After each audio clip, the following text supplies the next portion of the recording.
Hello বন্ধুরা, কেমন আছো? আশা করছি সকলে ভালো আছো। তো বন্ধুরা, তোমাদের জন্য আবারও নতুন একটি রিক্রুটমেন্ট আপডেট নিয়ে চলে এসেছি তোমাদের প্রিয় ইউটিউব চ্যানেল ড্রিম জব থেকে। তো বন্ধুরা, তোমরা দেখতে পাচ্ছ ইন্ডিয়ান রেলওয়ের তরফ থেকে কিন্তু নতুন একটি রিক্রুটমেন্ট নোটিশ প্রকাশিত হয়েছে। বিভিন্ন পোস্টে কিন্তু রিক্রুটমেন্ট করা হচ্ছে। তো আজকে কিন্তু আমরা এই ভিডিওর মাধ্যমে ডিটেলস জেনে নেব যে এখানে ঠিক কোন কোন পোস্টে রিক্রুটমেন্ট করা হচ্ছে এবং আবেদনের সময়সীমা কী আছে, আবেদন মূল্য কী লাগছে, ডিটেলস কিন্তু এই ভিডিওর মাধ্যমে জেনে নেব। তার আগে বলবো বন্ধুরা, তোমরা যদি ড্রিম জব টেক ইউটিউব চ্যানেলে প্রথম হয়ে থাকো তাহলে চ্যানেলটিকে এখনই সাবস্ক্রাইব করে পাশে থাকা বেল আইকনটি প্রেস করে রাখো, যাতে তোমরা এই চ্যানেলের সমস্ত আপডেট সবার আগে পেয়ে যাও। এবং ভিডিওটি ভালো লাগলে অবশ্যই একটি লাইক অ্যান্ড শেয়ার করতে ভুলবে না। তো বন্ধুরা, চলো অফিসিয়াল নোটিশে চলে যাব এবং এই রিক্রুটমেন্ট আপডেট সম্পর্কে তোমাদের সাথে ডিটেলসে আরও একবার আলোচনা করে নেব। তো বন্ধুরা, তোমরা দেখতে পাচ্ছ আমরা কিন্তু অফিসিয়াল নোটিশে চলে এসেছি। নোটিশটি কিন্তু প্রকাশিত হয়েছে government of India, ministry of railway recruitment board থেকে কিন্তু রিক্রুটমেন্ট নোটিশটি প্রকাশিত হয়েছে।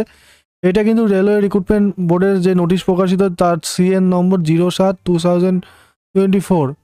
এখানে বলেছে recruitment for various post of ministerial and isolated category, অর্থাৎ মিনিস্ট্রিয়াল অ্যান্ড আইসোলেটেড ক্যাটাগরিতে কিন্তু রিক্রুটমেন্ট করা হচ্ছে। বলছে ইম্পর্টেন্ট ডেট অ্যান্ড টাইম, বলছে ডেট অফ পাবলিকেশন নোটিশ, অর্থাৎ জানুয়ারি 6 তারিখে কিন্তু নোটিফিকেশনটি পাবলিকেশন হয়েছে।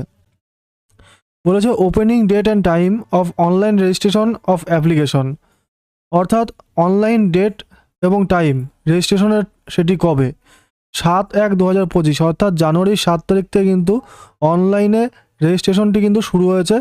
বলেছে closing date and time for online submission of application, অর্থাৎ অনলাইন অ্যাপ্লিকেশন সাবমিশনের লাস্ট ডেট কবে, 6/2/2025, অর্থাৎ ফেব্রুয়ারি মাসের 6 তারিখ পর্যন্ত কিন্তু তোমরা লাস্ট আবেদন করতে পারবে রাত 12টা পর্যন্ত।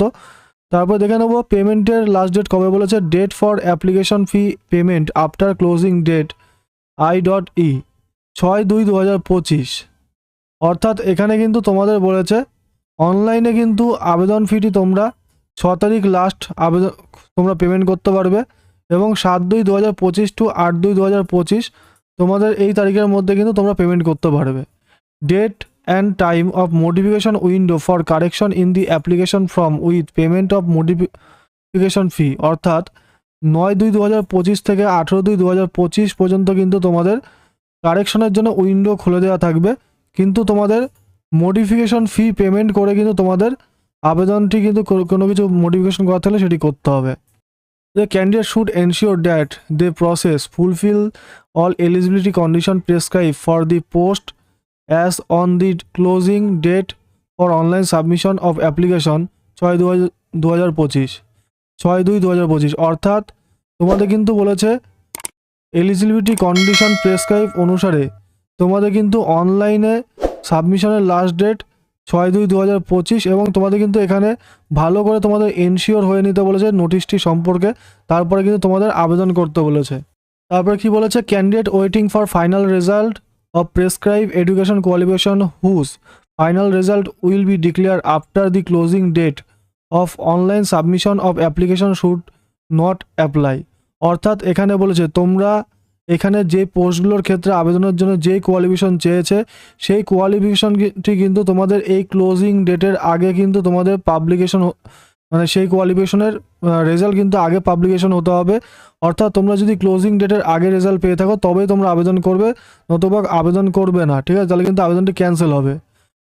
এখানে 2 নম্বর প্যারাতে বলছে before filling up of the online application candidate are advise to thoroughly read the entire instruction and information in the CN available on the website or RRBS, অর্থাৎ RRB অফিসিয়াল ওয়েবসাইটে CNটি কিন্তু অ্যাভেলেবেল আছে, অর্থাৎ নোটিশটি তোমাদের কিন্তু ভালো করে পড়ে সমস্ত কিছু কিন্তু দেখে তারপরে আবেদন করতে বলছে।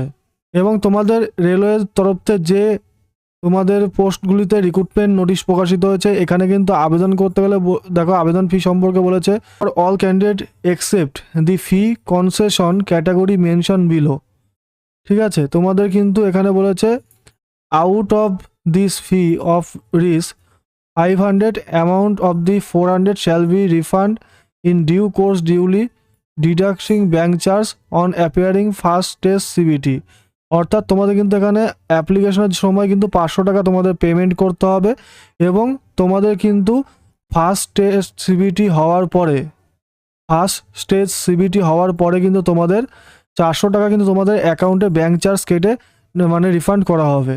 এবং for PWBD female transgender ex serviceman ক্যাটাগরিদের এবং SC ST minority community economically backward class EBC ক্যান্ডিডেটদের কিন্তু আবেদন মূল্য এখানে 250 টাকা লাগবে। এবং তোমাদের কিন্তু ফার্স্ট স্টেজ সিবিটি হওয়ার পরে কিন্তু 250 টাকায় তোমাদের রিফান্ড করা হবে এবং সেটি কিন্তু ব্যাঙ্ক চার্জ কেটে ঢুকবে। বলেছে মুড অফ অ্যাপ্লিকেশন ফি, তোমরা কীভাবে পেমেন্ট করবে। Online fee payment only through internet banking, debit, credit card or UPI will be accepted. All applicable service charge shall be borne by the candidate. অর্থাৎ তোমাদের কিন্তু application ফিটি তোমরা internet banking, debit card, credit card অথবা UPI এর মাধ্যমে কিন্তু তোমাদের পেমেন্ট করতে পারবে তোমরা। এবার আমরা দেখে নেব তোমাদের কোন স্টেটে কতগুলি শূন্য পদে নিয়োগ করা হচ্ছে, তারপরে আমরা পোস্ট ওয়াইজ দেখে নেব যে কোন কোন পোস্টে নিয়োগ করা হচ্ছে। বন্ধুরা তোমরা দেখতে পাচ্ছ অ্যানেক্সার বিতে সিএন নং 7 2024 ভ্যাকান্সি টেবিলে বলেছে তোমাদের কিন্তু আহমেদাবাদের ক্ষেত্রে কিন্তু তোমাদের টোটাল 3টি শূন্য পদে নিয়োগ করা হচ্ছে। এবং তোমাদের কিন্তু এখানে আজমিরের ক্ষেত্রে টোটাল 5টি শূন্য পদে নিয়োগ করা হচ্ছে। ব্যাঙ্গালোরের ক্ষেত্রে কিন্তু টোটাল 8টি শূন্য পদে নিয়োগ করা হচ্ছে। এই সমস্ত পোস্টে নিয়োগ করা হচ্ছে। তারপরে ভোপালের ক্ষেত্রে কিন্তু তোমাদের এখানে 34টি শূন্য পদে নিয়োগ করা হচ্ছে। তোমাদের কিন্তু ভুবনেশ্বরের ক্ষেত্রে টোটাল 6টি শূন্য পদে নিয়োগ করা হচ্ছে। বিলাসপুরের ক্ষেত্রে কিন্তু 86টি শূন্য পদে নিয়োগ করা হচ্ছে। চণ্ডীগড়ের ক্ষেত্রে কিন্তু 8টি শূন্য পদে নিয়োগ করা হচ্ছে। চেন্নাই রিজনে কিন্তু তোমাদের 48টি শূন্য পদে নিয়োগ করা হচ্ছে। গোরখপুরে কিন্তু তোমাদের 21টি শূন্য পদে নিয়োগ করা হচ্ছে। গুয়াহাটিতে কিন্তু তোমাদের 72টি শূন্য পদে নিয়োগ করা হচ্ছে। জম্মু শ্রীনগরে কিন্তু তোমাদের 3টি শূন্য পদ আছে। এবং কলকাতা রিজনে কিন্তু আমরা এবার দেখে নেব কোন কোন পোস্টে নিয়োগ করা হচ্ছে এবং কতগুলি শূন্য পদে। 60টি শূন্য পদে নিয়োগ করা হচ্ছে। এবং মালদাতে কিন্তু তোমাদের নিয়োগ করা হচ্ছে 22টি শূন্য পদে। এর মধ্যে কলকাতাতে তোমাদের যে পোস্টগুলিতে নিয়োগ করা হচ্ছে post graduate teacher commerce, post graduate teacher Hindi, তোমাদের হিন্দিতে কিন্তু 2টো পোস্ট আছে। পলিটিক্যাল সায়েন্সের পরে 2টো পোস্ট আছে পোস্ট গ্র্যাজুয়েট টিচারে। তারপরে পোস্ট গ্র্যাজুয়েট টিচারে বায়োলজিতে শূন্যপদ আছে, ম্যাথে আছে, chemistry, economics, English, geography, history, physics. তোমাদের কিন্তু চিফ ল অ্যাসিস্ট্যান্টে নিয়োগ করা হচ্ছে এখানে ইস্টার্ন এবং সাউথ ইস্টার্নে। পাবলিক প্রসিকিউটরে নিয়োগ করা হচ্ছে 7টি শূন্যপদ আছে। ট্রেনি গ্র্যাজুয়েট টিচারে তোমাদের নিয়োগ করতে হচ্ছে 7টি শূন্যপদে এসইআরে। এবং তোমাদের সেম পোস্টে ইংলিশ মিডিয়ামে কিন্তু ইআরএ অর্থাৎ ইস্টার্ন রেলওয়েতে 7টি শূন্যপদ আছে। তারপরে তোমাদের ট্রেনি গ্র্যাজুয়েট টিচার ইংলিশে নিয়োগ করা হচ্ছে, হিন্দি, সায়েন্স, সোশ্যাল সায়েন্সে নিয়োগ করা হচ্ছে ফিমেল ক্যান্ডিডেটদের জন্য। এখানেও কিন্তু 7টি করে শূন্যপদ আছে ইস্টার্ন এবং সাউথ ইস্টার্নে। তারপর জুনিয়র ট্রান্সলেটর হিন্দিতে তোমাদের 6টি করে শূন্যপদ আছে ইস্টার্ন এবং সাউথ ইস্টার্নে। স্টাফ অ্যান্ড ওয়েলফেয়ার ইন্সপেক্টরে তোমাদের নিয়োগ করা হচ্ছে 6টি করে শূন্যপদ আছে। লাইব্রেরিয়ানেও 6টি শূন্যপদ আছে। প্রাইমারি রেলওয়ে টিচারে কিন্তু 6টি শূন্যপদ আছে ইস্টার্ন এবং সাউথ ইস্টার্নে দুটো ক্ষেত্রেই। Lab assistant grade 3 chemist and মেটালজিস্টের কিন্তু তোমাদের নিয়োগ করা হচ্ছে 3টি টোটাল, যার মধ্যে ইউআর ক্যাটাগরিতে তোমাদের আছে 60টি, এসসিতে তোমাদের 9টি, এসটিতে 10টি, ওবিসি এনসিএলে 35টি, ইডব্লিউএসে 16টি, টোটাল কিন্তু 130টি শূন্যপদে তোমাদের কলকাতা জোনে কিন্তু তোমাদের ভ্যাকান্সি আছে। এবং মালদাতে তোমাদের আছে টোটাল 41টি শূন্যপদ, তার মধ্যে তোমাদের আছে 22টি ইউআর ক্যাটাগরির জন্য, এসসিতে 5টি, এসটিতে 1টি, ওবিসি এনসিএলে 9টি, ইডব্লিউএসে 4টি। এবং এখানে যে শূন্যপদ আছে তোমরা দেখতে পাচ্ছ ট্রেনি গ্র্যাজুয়েট সংস্কৃতে আছে, ট্রেনি গ্র্যাজুয়েট টিচার সায়েন্সে আছে, ট্রেনি গ্র্যাজুয়েট টিচার কম্পিউটার সায়েন্সে আছে, ট্রেনি গ্র্যাজুয়েট টিচার সোশ্যাল সায়েন্সে আছে ফিমেলদের জন্য এটা ভ্যাকান্সিটা। প্রাইমারি রেলওয়ে টিচার আছে 6টি শূন্যপদ, প্রাইমারি রেলওয়ে টিচার ইংলিশে শূন্যপদ আছে। তারপরে post graduate teacher commerce, political science, biology, physical training ইনস্ট্রাক্টরে তোমাদের নিয়োগ করা হচ্ছে। ফিজিক্যাল ট্রেনিং ইনস্ট্রাক্টরে তোমাদের নিয়োগ করা হচ্ছে ইংলিশ মিডিয়ামে 2টো শূন্যপদ আছে। 2টো বলতে এসিআরএ অর্থাৎ সাউথ ইস্টার্ন রেলওয়ে এবং ইস্টার্ন রেলওয়ে দুটোর ক্ষেত্রে 7টি শূন্যপদ আছে, টোটাল 14টি। ট্রেনি গ্র্যাজুয়েট টিচার বায়োলজির জন্য 7টি শূন্যপদ আছে ইস্টার্ন রেলওয়ে, মালদাতে এটা মালদা রিজনে। হ্যাঁ, এবং তোমাদের কিন্তু জিওগ্রাফিতেও 7টি শূন্যপদ আছে ইস্টার্নে। ট্রেনি গ্র্যাজুয়েট টিচার হিন্দিতে তোমাদের সাউথ এবং ইস্টার্ন রেলওয়ে দুটো মিলে 14টি শূন্যপদ আছে। ট্রেনি গ্র্যাজুয়েট টিচার ম্যাথে 7টি শূন্যপদ আছে, পিসিবিতে 7টি আছে, পিসিএমে 7টি আছে, সাউথ ইস্টার্ন রেলওয়ে লাস্টের দুটো, ঠিক আছে।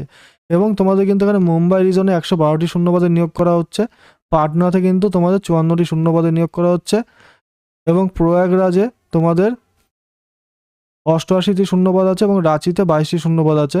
এছাড়া সেকেন্দ্রাবাদে তোমাদের 16টি আছে। টোটাল কিন্তু 1036টি শূন্যপদে এখানে কিন্তু টোটাল এই জোনগুলো মিলে ভ্যাকান্সি প্রকাশিত হয়েছে।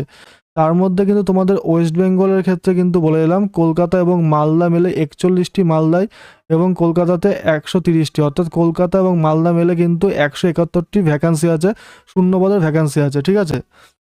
এবং কলকাতা এবং মালদা ক্ষেত্রে কোন কোন পোস্টগুলোতে নিয়োগ করা হচ্ছে সেটাও কিন্তু তোমাদের এই ভিডিওর মাধ্যমে বলে এলাম। এবার আমরা কিন্তু দেখে নেব টোটাল সব স্টেট মেলে কোন কোন শূন্যপদে নিয়োগ করা হচ্ছে। তার মধ্যে কিন্তু কলকাতা এবং মালদা তোমাদের আলাদা আমি বলে দিলাম। তোমরা দেখতে পাচ্ছ শর্ট নোটিফিকেশনের মাধ্যমে দেখিয়ে দিচ্ছি। তোমাদের কিন্তু এখানে বলেছে পোস্ট গ্র্যাজুয়েট টিচার ডিফারেন্ট সাবজেক্টের জন্য 8 সিপিসি অনুসারে 47,600 টাকা স্যালারি শুরু আছে। সায়েন্টিফিক সুপারভাইজারের ক্ষেত্রে কিন্তু তোমাদের 44,900 টাকা থেকে স্যালারি শুরু আছে। ট্রেনি গ্র্যাজুয়েট টিচার ডিফারেন্ট সাবজেক্টের জন্য 44,900 টাকা স্যালারি আছে। চিফ ল অ্যাসিস্ট্যান্টও সেম স্যালারি, এবং ফিজিক্যাল ট্রেনিং ইনস্ট্রাক্টর নিয়োগ করা হচ্ছে, সায়েন্টিফিক অ্যাসিস্ট্যান্ট ট্রেনিং নিয়োগ করা হচ্ছে, জুনিয়র ট্রান্সলেটর হিন্দি নিয়োগ করা হচ্ছে, সিনিয়র পাবলিসিটি ইন্সপেক্টর নিয়োগ করা হচ্ছে। এখানেও কিন্তু 6 সিপিসি অনুসারে স্যালারি আছে 35,400, এবং তারপরে স্টাফ অ্যান্ড ওয়েলফেয়ার ইন্সপেক্টর নিয়োগ করা হচ্ছে, লাইব্রেরিয়ান নিয়োগ করা হচ্ছে, মিউজিক টিচার ফিমেল পোস্টের জন্য নিয়োগ করা হচ্ছে, প্রাইমারি রেলওয়ে টিচার ডিফারেন্ট সাবজেক্টে নিয়োগ করা হচ্ছে, এবং তোমাদের assistant teacher female junior school এটা কিন্তু নিয়োগ করা হচ্ছে। Laboratory tech assistant and school দুটোতে বিভাগে কিন্তু নিয়োগ করা হচ্ছে। ল্যাব অ্যাসিস্ট্যান্ট গ্রেড 3, যেমন তোমাদের এখানে জুনিয়র ট্রান্সলেটর হিন্দি থেকে তোমাদের স্টাফ ওয়েলফেয়ার ইন্সপেক্টর পর্যন্ত 18 থেকে 36 বছর বয়স হলে আবেদন করতে পারবে। লাইব্রেরিয়ানের ক্ষেত্রে 18 থেকে 33 বছর বয়স হলে আবেদন করতে পারবে। মিউজিক টিচার থেকে শুরু করে ল্যাবরেটরি অ্যাসিস্ট্যান্ট পর্যন্ত কিন্তু 18 থেকে 48 বছরের মধ্যে বয়স হলে আবেদন করতে পারবে, এবং ল্যাব অ্যাসিস্ট্যান্ট গ্রেড 3-র জন্য 18 থেকে 33 বছরের মধ্যে বয়স হলে আবেদন করতে পারবে। পোস্ট গ্রাজুয়েট টিচারের জন্য 18 থেকে 48 বয়স আছে। সায়েন্টিফিক সুপারভাইজারের জন্য 18 থেকে 38, ট্রেনি গ্রাজুয়েটের জন্য 18 থেকে 38, চিফ ল অ্যাসিস্ট্যান্টের জন্য 18 থেকে 43, পাবলিক ইন্সপেক্টরের ক্ষেত্রে 18 থেকে 35, এবং তোমাদের ফিজিক্যাল ট্রেনিং ইনস্ট্রাক্টরের ক্ষেত্রে কিন্তু 18 থেকে 48 বছর কিন্তু বয়স হলে আবেদন করতে পারবে। তো বন্ধুরা, তোমাদের কিন্তু রেলওয়ে এই ভ্যাকান্সি সম্পর্কে ডিটেলস বলে দিলাম এই ভিডিওর মাধ্যমে। ভিডিওটি ভালো লাগলে অবশ্যই একটি লাইক অ্যান্ড শেয়ার করতে ভুলবে না, এবং চ্যানেলটিকে সাবস্ক্রাইব করে পাশে থাকা বেল আইকনটি এখনই প্রেস করে থাকো যদি এখনও না করে থাকো, যাতে তোমরা এই চ্যানেলের সমস্ত আপডেট সবার আগে পেয়ে যাও। তো ভিডিওটি দেখার জন্য অসংখ্য ধন্যবাদ বন্ধুরা।